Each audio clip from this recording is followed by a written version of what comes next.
para nós entendermos. Amém? Eu sei que você já entende, né? Mas vamos lá para a gente recapitular. Êxodo, capítulo 12. Os irmãos que estiverem na escola dominical vai ouvir de novo essa história, né? É assim mesmo. Vai comendo aí, meu irmão. Talvez você dormiu, cochilou, não ouviu direito. Amém? E Deus quer falar de novo com você. Aleluia. Vamos lá? Todos acharam? Louvado seja o nome do Senhor Jesus. Do 1 ao versículo 14, depois vamos ler mais alguns. E falou o Senhor a Moisés e Arão na terra do Egito, dizendo: esse mesmo mês vos será o princípio dos meses, e este vos será o primeiro mês do ano. Falai a toda a congregação de Israel, dizendo: aos 10 desse mês, tome cada um para si um cordeiro, segundo a casa dos pais, um cordeiro para cada casa. Mas se a família for pequena, para um cordeiro, então tome só um com seu vizinho, perto de sua casa, conforme o número de almas, conforme o comer de cada um. E farei a conta para o cordeiro.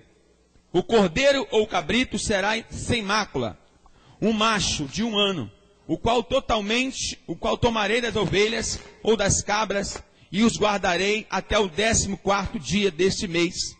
E todo o ajuntamento da congregação de Israel o sacrificará à tarde. E tomarão do sangue e poluão em ambas as ombreiras e nas vergas da porta das casas, em que comerem.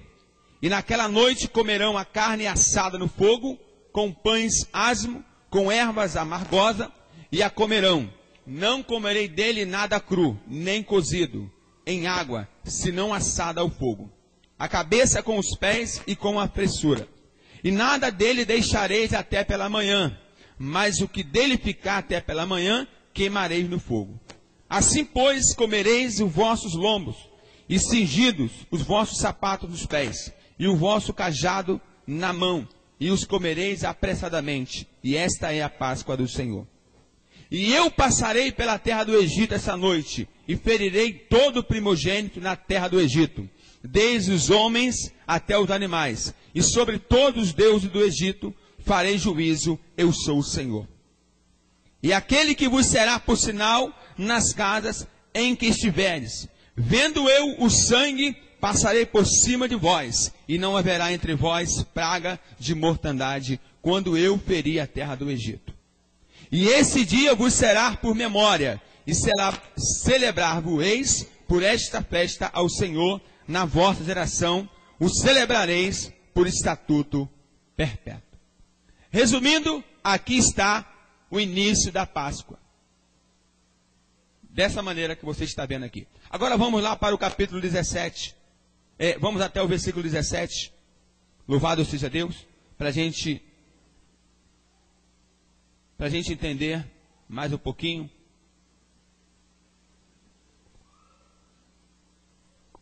Êxodo capítulo 12, versículo 17.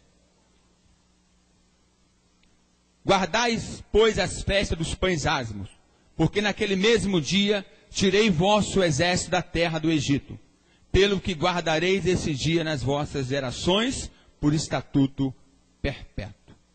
Amém? Vamos lá para o 42 agora. Versículo 42. Vamos ler Bíblia, tá, irmãos? Esta noite se guardará o Senhor, porque nela os tirou da terra do Egito. E é esta noite do Senhor que devem guardar todos os filhos de Israel nas suas gerações. Vamos ler até o 48. Disse mais o Senhor a Moisés e Arão: esta é a ordenança da Páscoa. Nenhum filho de estrangeiro comerá dela, porém todo servo de qualquer comprado por dinheiro, depois que houver de circuncidado, então comerá dela. O estrangeiro e o assalariado não comerão dela. Numa casa se comerá, não levará daquela carne fora da casa, nem dela quebrareis ossos. Toda a congregação de Israel o fará. Porém, se algum estrangeiro se hospedar contigo, e quiser celebrar a Páscoa ao Senhor, seja-lhe circuncidado todo macho, e então chegará e celebrar-se-á, e será como o natural da terra. Mas nenhum incircunciso comerá dela. Amém? Louvado seja o nome do Senhor Jesus. Vamos frisar aqui o versículo 12 e o 13 do capítulo 12 que nós lemos. Para a gente começar a explanar aqui alguma coisa. E eu passarei pela terra do Egito esta noite, e ferirei todo o primogênito na terra do Egito, desde os homens até os animais, e sobre todos os deuses do Egito farei juízo, e eu sou o Senhor. Essa é a verdadeira Páscoa. A libertação do povo de Israel do cativeiro do Egito. E Deus está falando, nunca mais esqueça desse dia. Nunca mais esqueça desse maravilhoso acontecimento em vossas vidas. Celebrem. Guardem esse dia na memória. Você lembra de onde Deus tirou? Você lembra de onde o Senhor te arrancou? Onde que você estava quando o Senhor te encontrou? De vez em quando a gente tem que fazer esse raciocínio. A gente tem que ir lá atrás e lembrar de onde Deus nos tirou. Quando nós queremos crescer, querer deixar o eu subir, lembra de onde Deus tirou você? Lembra de onde o Senhor te arrancou com mão forte, com mão poderosa? De onde Deus tirou você? Você lembra? Você celebra isso? Você engrandece ao Senhor por isso? Deus queria que esse momento ficasse marcado na história de Israel. Enquanto o povo de Deus estava se alimentando, comendo, participando da mesa do Senhor, da ceia, da Páscoa, que também isso aqui também simboliza a ceia do Senhor. Um espírito de morte, mandado pelo Senhor, passeava no Egito, matando os primogênitos. E o Senhor é bem claro. Quando vocês estiverem celebrando, coloca sangue na porta, nos umbrais. Marquem a vossa entrada, que eu passarei por cima. Quando o anjo da morte passar sobre Israel, se ele não ver a marca, ele vai entrar. A casa que não tiver com os umbrais marcado de sangue do cordeiro, ele vai entrar e vai matar o primogênito. Mas aquela que tiver essa proteção, o espírito da morte passará de largo, passará por cima e não atingirá aquele povo. Deus está fazendo um juízo sobre o povo do Egito. Como nós falamos na escola dominical, está derrotando todos os deuses do Egito. E agora é o último a ser envergonhado. É o Deus da fertilidade, é o Deus que traz a vida, e agora Deus vai tirar a vida e ele vai poder fazer nada. Deus vai ferir o primogênito de Faraó. Mas não só de Faraó, de todo o Egito. Porque no início, ele fez o quê? Ele matou crianças inocentes por causa de Moisés. Querendo, né, de alguma maneira, atrapalhar o projeto de Deus, que o povo hebreu estava crescendo espantosamente. Ninguém entendia nada, né? As mulheres hebreias eram mulheres férteis, abençoadas. Então, era escadinha. Era escadinha. E a maioria era criança. E aí eles começaram a ficar preocupados. Esse povo está crescendo muito rápido. Os jovens estão ficando fortes. As crianças estão ficando valentes. Então houve-se o decreto. A partir de agora, mande matar toda mulher grávida, toda criança, toda mulher que gerar um menino, vai ser morta. Vai matar a criança. Joga no rio, manda os crocodilos comer, mata a filha da espada, né? Mas nisso tudo, Deus preservou Moisés. Joquebede guardou ele, escondeu ele. Eu falei de manhã aqui, Moisés não tinha nem liberdade de chorar, Porque criança chora, né? Tem uma goela abençoada. Então quando Moisés ia chorar, a mãe dele podia falar para ele assim, engole o choro aí, meu filho, fica quietinho aí. Talvez colocasse ali a mão na boquinha dele, porque nem chorar ele podia. Nem chorar. Mas, quando a mãe dele viu que não dava para esconder mais Moisés, ela teve uma ideia brilhante. Vou colocar ele no rio, e seja o que Deus quiser. A mãe dele não planejou que a filha de Faraó ia achar Moisés, não. Isso aí não. A mãe dele não planejou que a serva de Faraó ia encontrar Moisés. Não. Ela simplesmente jogou Moisés no rio e deixou o Senhor cuida dele. Toma ele. Assim como você faz com o teu filho. Você não pode salvar o teu filho. Você não é Deus. Você ora, você busca, você clama, você pede por ele. Ele está lá fora. Você fala, Senhor, guarda ele. Guarda ele, protege ele.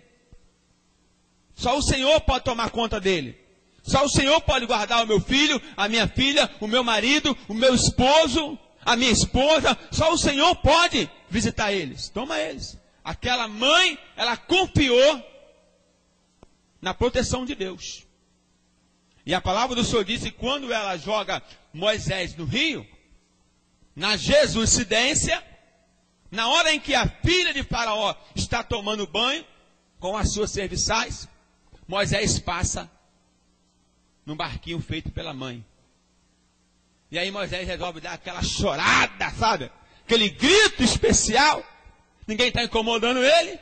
Ele resolve dar aquele choro de criança, lá da alma. E aí alguém escuta. E aí quando mexe lá no barquinho, aí Moisés capricha no sorriso, né? Ô glória! Capricha no sorriso, porque a criança sabe como cativar, não é verdade? Tem criança que sabe como cativar. Moisés capricha no sorriso. E aí a filha de Faraó se encanta. Fala, esse eu vou criar. Ô glória! Esse eu vou criar. Esse eu vou criar. E coloca ele para morar dentro do palácio. E cria ele como príncipe do Egito. Dando para ele o melhor que o Egito pode apresentar. Amém? Deus é assim, meu irmão. Deus usa até o ímpio para se abençoar. Deus usou até o Faraó, usou a filha de Faraó para abençoar e instruir Moisés. Moisés aprendeu a arte do Egito. Ele sabia daquelas situações ali. Ele entendeu aquilo ali, aprendeu várias línguas, aprendeu um pouco de feitiçaria do Egito ali, aprendeu astrologia, ele aprendeu de tudo ali para ser um príncipe do Egito. Deus permitiu. Deus permitiu que você tivesse algumas experiências lá fora do mundo. O Senhor permitiu que você tivesse algumas experiências lá fora. Assim como aquele filho pródigo que falou para o seu pai, dá-me a parte da herança que me cabe, para que eu possa fazer o que eu bem entender da minha vida. E assim aquele pai deu liberdade para ele. E aquele jovem vai ter uma experiência que ele nunca teve. Ele vai ter uma experiência que ele nunca teve. Viver uma vida dissoluta, fazendo o que ele bem entende, chegando altas horas da madrugada, né? Gastando seu dinheiro com prostitutas, gastando seu dinheiro como ele bem entender, sem ninguém colocar o dedo no nariz dele e apontar. Não faça isso. Muitos jovens querem essa liberdade. Quando eu fazer 18 anos, eu vou ter meu apartamento, lá eu vou poder namorar, vou poder chegar altas madrugadas, minha mãe não vai poder falar nada comigo, meu pai não vai poder falar nada comigo, eu vou ter a minha liberdade. Você vai ver só. Eu vou trabalhar para isso. É ou não é? É ou não é? O jovem pensa assim. Aí, a palavra do Senhor diz que houve uma grande fome lá onde o jovem estava a trabalhar, a brincar, a curtir. E aí ele teve que trabalhar. A vida não é uma alegria que você pensa, não, meu irmão. O diabo ilude você. O diabo ilude você. A cocaína, a droga, o crack é uma maravilha, né? A festa rave, né? O baile funk, até o negócio apertar para o teu lado. Até o negócio apertar para o teu lado, É isso aí. Aí a palavra do Senhor diz que houve uma grande fome. E ele fala assim, agora eu vou ter que trabalhar. E ele trabalhando, vai começar a valorizar o seu dinheiro. Tudo que vem fácil, vai fácil, meu irmão. Tudo que você não se esforça para ter, você gasta fácil. Então ele agora vai valorizar o seu salário. E aí ele resolve comer alfarrobas, uma fruta que tinha naquela época, naquela fazenda, e que na fazenda do pai dele tinha de montão.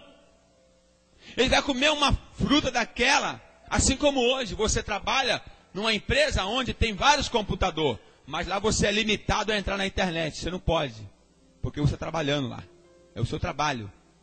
Está me entendendo? Você está trabalhando, mas lá você não pode sair a qualquer hora, comer o que quiser, não. Tem horário para você cumprir. Aquele jovem também. E quando ele vai resolver fazer o lanche comendo das alfarrobas que os porcos comiam, o capataz, o chefe dele, não permite que ele coma. E aí ele bota a mão na testa, né? A ficha cai e fala, quantos trabalhadores do meu pai têm isso em abundância? E eu aqui morrendo de fome. Ei, tem experiências que outras pessoas passaram que você não precisa passar. Só basta você ouvir o conselho. Mas tem gente que é teimosa. Ela quer ter a experiência dela. A senhora, eu sempre falo para as mães, mãe, aprenda uma coisa, não conte os seus erros para as suas filhas, nem para seus filhos, ainda mais erros que não glorificam. Você chega para sua filha e fala assim, minha filha, quando eu tinha 13 anos de idade, eu namorava já. Você está dando legalidade para ela arrumar um namorado com 13 anos de idade. E você não vai ter autoridade para repreendê-la depois. Ah, filhinha, eu me perdi com 15 anos de idade, filhinha. Não faz igual eu, não. Não tem que falar nada disso para ela.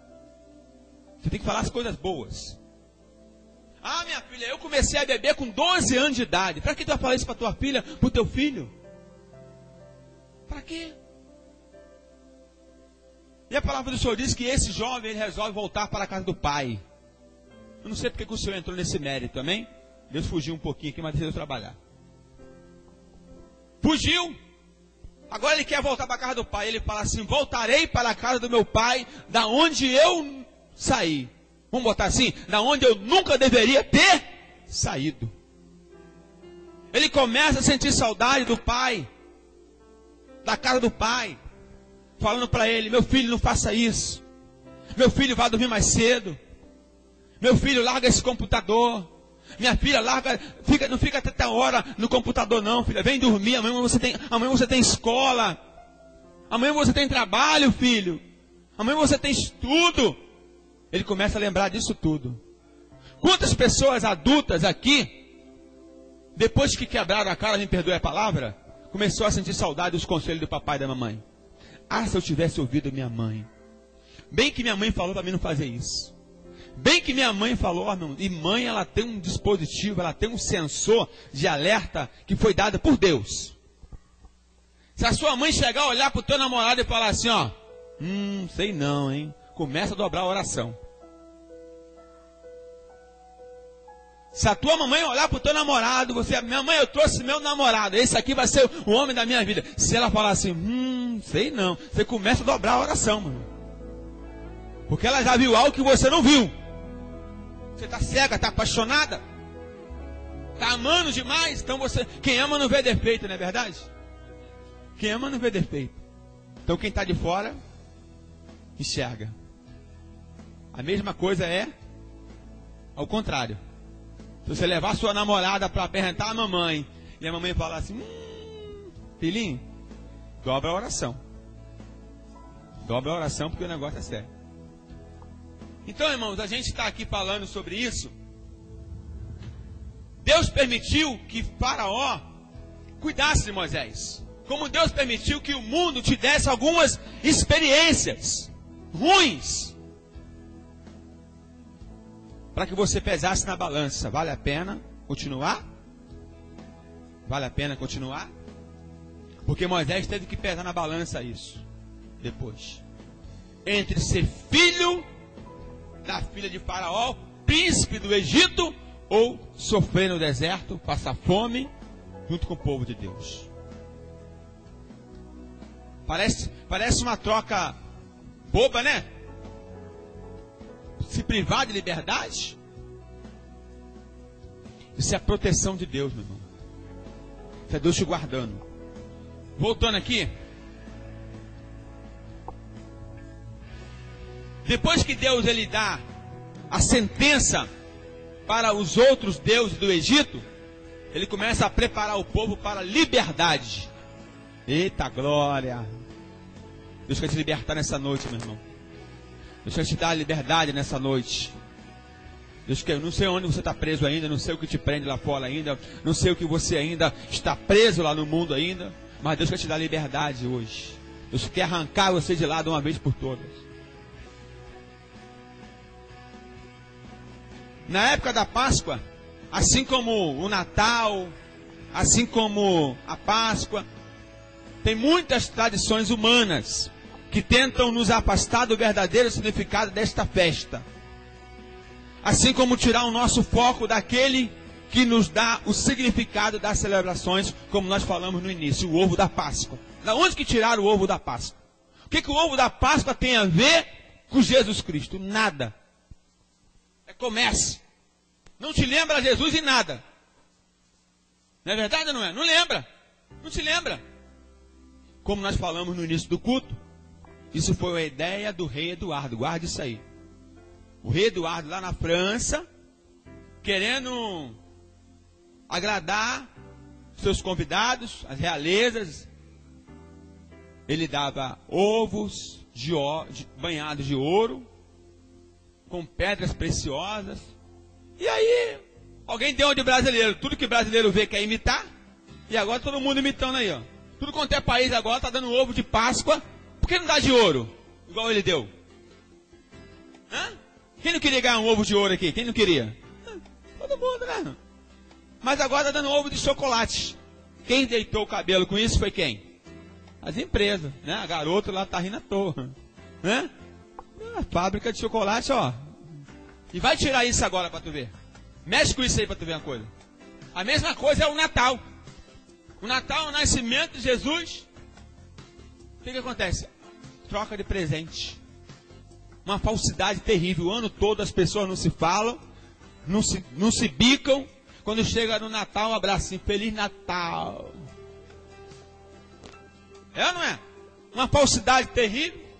Aí quando chega no ano novo, já está de mal de novo.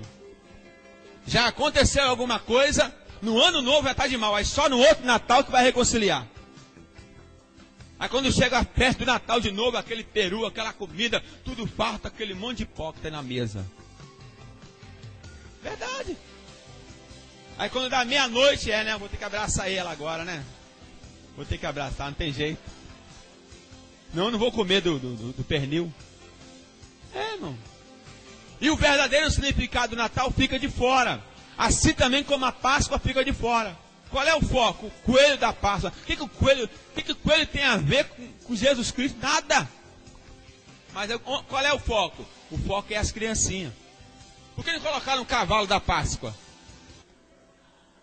O foco é quem? O foco é as crianças, meu irmão. É isso aí. Vamos lá. A celebração da Páscoa ela foi constituída pelo próprio Deus. E tem um significado muito profundo. Tanto para os judeus, como para nós cristãos. A Bíblia nos ensina que existem algumas comparações entre a Páscoa celebrada pelos israelitas do Antigo Testamento e o significado para nós cristãos. Presta atenção. Assim como na Páscoa dos judeus comemora a saída, a libertação do povo de Israel do Egito, do domínio de Faraó, nós cristãos comemorando a nossa saída do mundo e da libertação e domínio de Satanás. A nossa comemoração é essa. Eu era pobre, perdido, né?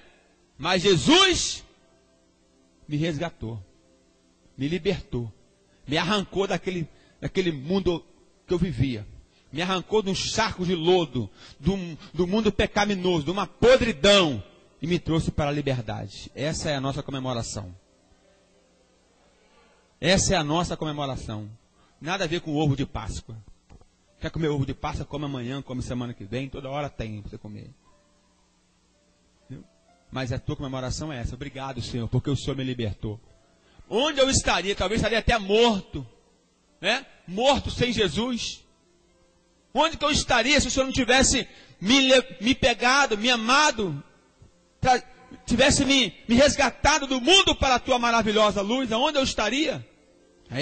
Essa é a reflexão que nós temos que fazer. O Egito simboliza o mundo. E Faraó, o rei do Egito, simboliza Satanás. O Egito simboliza o mundo. E Faraó representa Satanás. Do mesmo jeito. Assim como Deus libertou o povo do Egito e de Faraó, hoje Ele pode nos libertar, pode te libertar do mundo e de Satanás e do pecado. Do mesmo jeito que Ele libertou o povo de Israel, Ele nos liberta hoje. Pode libertar você hoje daquilo que te prende, daquilo que você é obrigado, muitas das vezes, a suportar. Deus pode libertar você hoje. O diabo, ele coloca a pessoa oprimida através do álcool, da bebida, da cachaça, da maconha, do crack, e coloca ele oprimido ali, para ele viver daquilo ali. Ó. Deus pode te libertar hoje, meu irmão. É só você querer. Assim como o Cordeiro da Páscoa deveria ser sem defeito, Cristo foi o nosso Cordeiro de Deus, sem defeito e sem mácula. Lembra que nós lemos em Êxodo capítulo 12, versículo 5? Diz assim, ó: o cordeiro ou o cabrito será sem mácula, um macho de 1 ano, o qual tomareis das ovelhas ou cabras. Ele teria que ser sem defeito. Abra sua Bíblia aí, no livro de 1 Pedro, capítulo 1, versículo 19. Abra aí. 1 Pedro, capítulo 1, versículo 19. Louvado seja o nome do Senhor Jesus.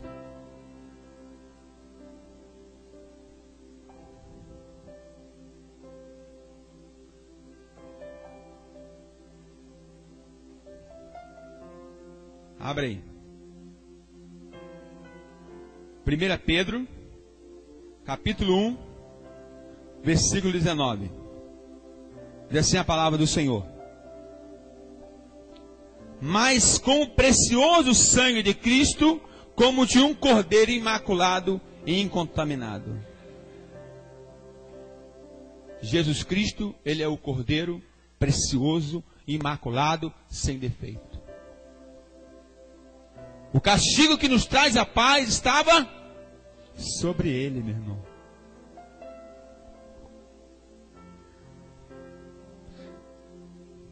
Nas ofertas a Deus no Antigo Testamento, os cordeiros deveriam ser sem defeito.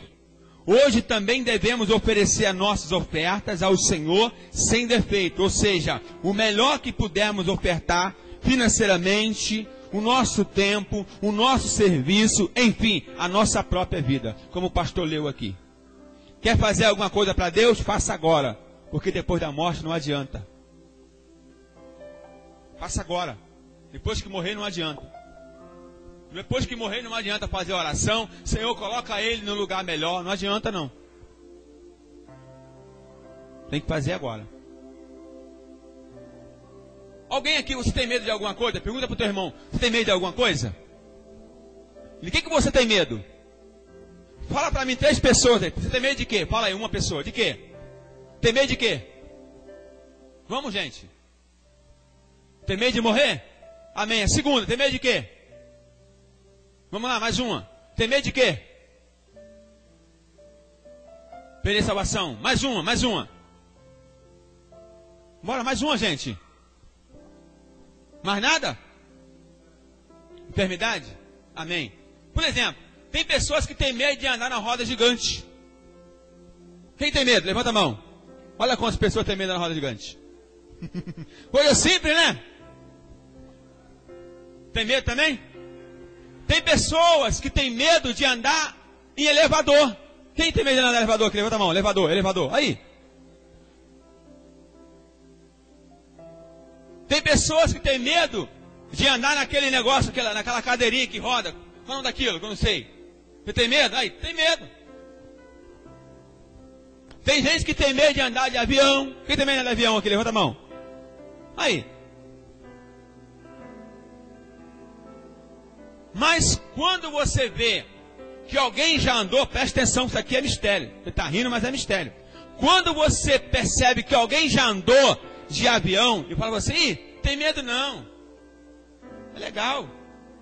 Depois que subir lá, ó, maravilha. Tem a turbulênciazinha, mas... Depois que alguém desce da roda gigante, que se divertiu, riu, é maravilhoso, fala contigo, ó, é bom, vai lá dar uma voltinha. Acaba te convencendo a dar uma voltinha, sim ou não? Acaba convencendo. A palavra do Senhor diz que Davi, ele matou um gigante que ninguém queria matar porque estava com medo. Mas depois que Davi matou o gigante, até os irmãos de Davi mataram o gigante.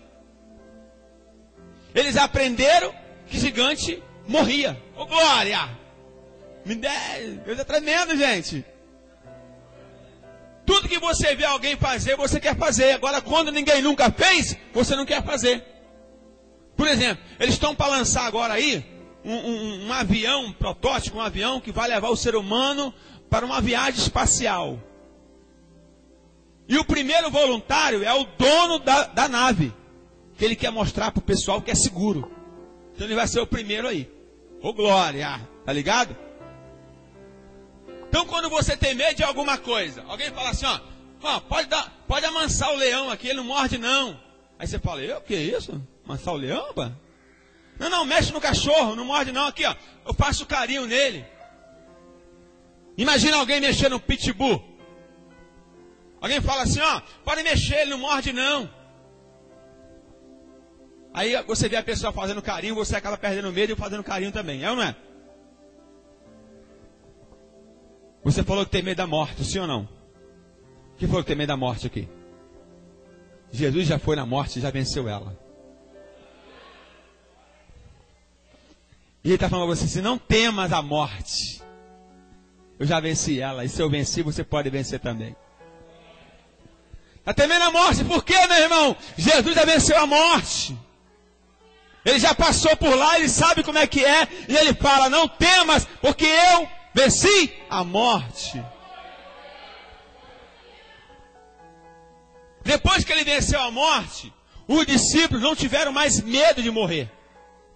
O apóstolo Paulo falou, morrer para mim é lucro, e viver para mim é Cristo.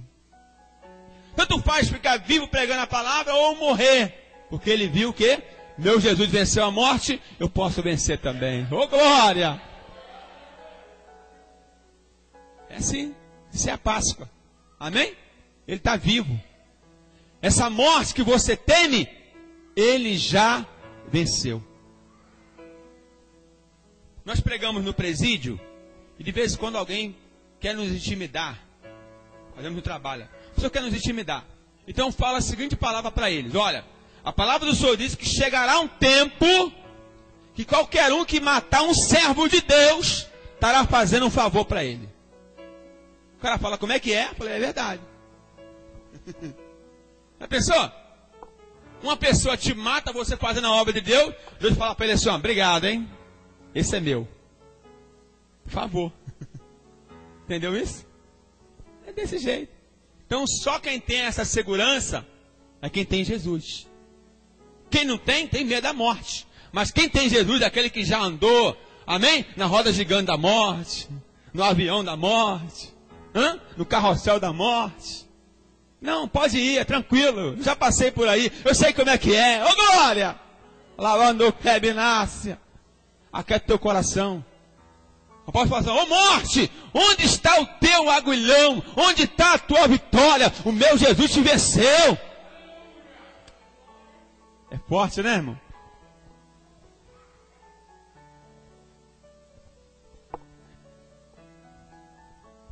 Em João capítulo 1, versículo 29, João Batista disse que Jesus é o Cordeiro de Deus que tira o pecado do mundo.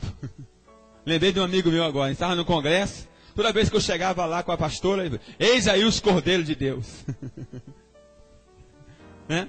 João Batista falou, eis aí o Cordeiro, eis aí o sacrifício que tira o pecado do mundo. Ele é a nossa Páscoa, amém?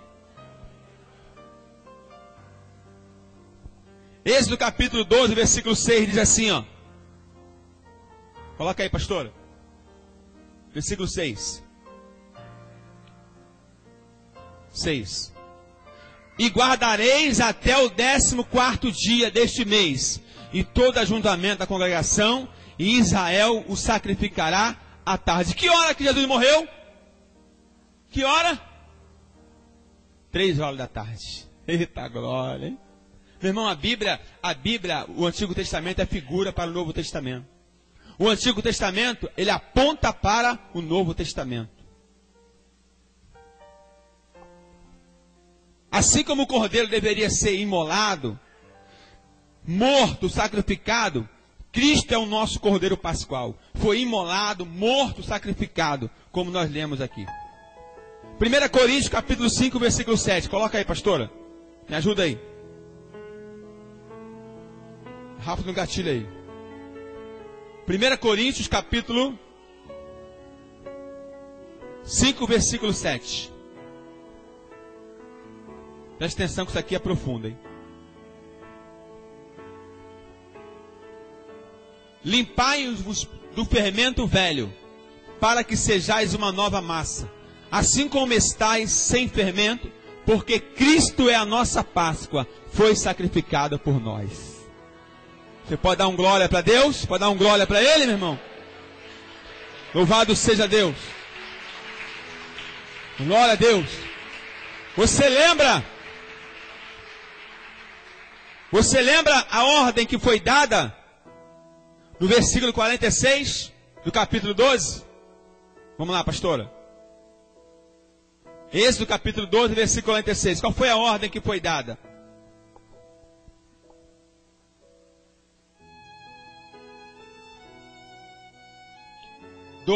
Versículo 46.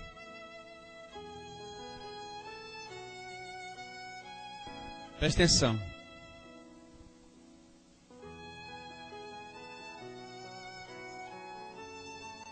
Numa casa se comerá e não levará daquela carne fora da casa, nem dela quebrareis os ossos. Abra sua Bíblia aí no livro de João, capítulo 19.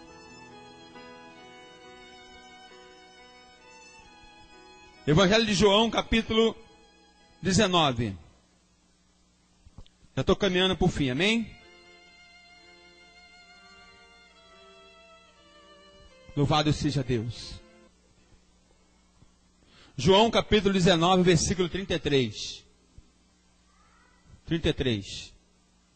Louvado seja o nome do Senhor Jesus. Até o versículo 36. Vamos lá. Vamos ler. Mas vindo a Jesus e vendo já morto, não lhe quebraram as pernas. Contudo, um dos soldados lhe furou o lado com uma lança, e logo saiu água e sangue. Ou sangue e água. 35. E naquele que o viu, testificou o seu testemunho. É verdadeiro. E sabe que é verdade o que diz, para que também vos crereis. 36. Por isto aconteceu, para que se cumprisse as escrituras que diz, nenhum dos seus ossos será? Ele é a nossa Páscoa. Diga para o seu irmão assim, Ele é a nossa Páscoa. Ele é a nossa Páscoa. Louvado seja o nome do Senhor Jesus. A morte de Jesus, ela é a central do Evangelho. Sem a sua morte não havia perdão, nem redenção, nem salvação. E pela sua morte nós temos a vida. Amém? Jesus se sacrificou por mim e por você, a ponto de morrer. Até que ponto nós estamos dispostos a sacrificar nossa vida por Ele e pelo seu reino e por sua obra? Até que ponto você está disposto a sacrificar sua vida, o seu tempo, em prol do reino de Deus? Muitos querem apenas o quê? As bênçãos de Jesus, mas não querem se doar por Jesus. Assim como os israelitas deveriam comer todo o cordeiro, nós cristãos devemos aceitar e praticar todo o evangelho, toda a palavra, e não apenas parte dele. É muito bom aceitar só uma parte do que Deus exige, só o que bem entende a você. Mas Deus quer que você coma o cordeiro todo. Entendeu? Deus quer que você receba tudo dele. Aquilo que não pode, aquilo que pode. As bênçãos dele, mas também as suas ordenâncias. A sua proteção. Por isso que a palavra às vezes ela é muito boa. Glória a Deus, aleluia. Mas de vez em quando a ripa pega. E você tem que falar glória a Deus, aleluia também. No dia que Deus fala assim, vou te dar a vitória, vou te abençoar, tu vai receber a vitória, tu fala, glória a Deus, o culto foi uma bênção. Mas no dia que a marreta comer também, tu fala, glória a Deus, o culto foi uma bênção. Amém?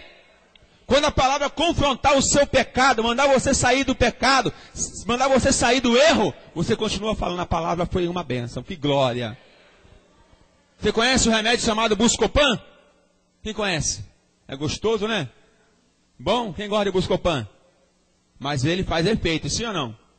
Ele é amargo e é ruim, mas quando você toma ele, ele faz efeito. Assim, às vezes, é a palavra de Deus. Ela é como Buscopan. Pode ser a palavra que você não quer ouvir, que você não está gostando, mas ela fará o efeito que você precisa. Você pode glorificar o Senhor por isso? Louvado seja Deus. Aleluia. Muitos só querem se beneficiar das bênçãos, mas não querem comprometer-se com as exigências. Só enfatizam o texto que falam de promessas, mas negligenciam os textos que os chamam a um compromisso de renúncia. Fala comigo, Deus. Ô glória, estou precisando ouvir tua voz, Senhor. Fala comigo. Glória a Deus. Vou abrir a Bíblia, hein? Ó, 1, 2, 3. Meu Deus, o Senhor pelejará por vós e vos calareis. Ô glória, Deus falou comigo tremendamente. Maravilha, Deus.